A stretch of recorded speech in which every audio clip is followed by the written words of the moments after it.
everybody, Joe and Tim here from Baby Giants, and over this month we're going to be talking to you about a few different things to help set you up for success for the coming year. We've got 4 different topics we want to talk about. The first is making sure that you've done some reflection on the previous year.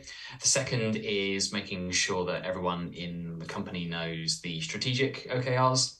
The third is making sure that you've got things like squads being set up and making sure that things like check-ins are in the diary. And then finally, we'll be talking all things systems, so making sure that your systems are ready to go, that your OKRs are loaded in there, making sure that you've got access to data as well. So I'm going to hand over to Joe to get us started on the first one, which is on reflection for the year.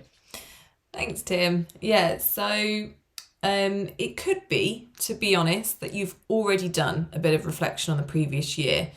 And you could have done that back in December, in the previous year. But if you haven't, it is super important to take all of your learnings from the previous year and apply them into especially the first cycle of OKRs, because what you don't want to happen is for people to just feel like it's exactly the same. If people have already expressed that, things maybe weren't working so well, or what didn't work with OKRs, making sure that we're starting the new year with those things being addressed and changed and taking all that learning forward into the new year. So if you haven't already, definitely take a look at things like, with the routines, so the check-ins, etc., on a useful time frame for you guys, people involved.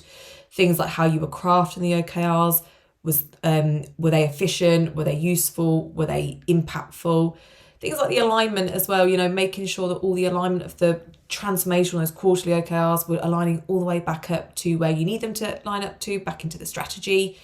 Things like the culture as well, where you're seeing things like the growth mindset with people, things like a psychologically safe environment, all those kind of things you need to look back on in the previous year and make sure that you're taking all that learning into this new year. You would have seen in previous videos, we've spoken about retrospectives. This is basically a retrospective on the previous year. So if you haven't already, this is a great place to start for the new year.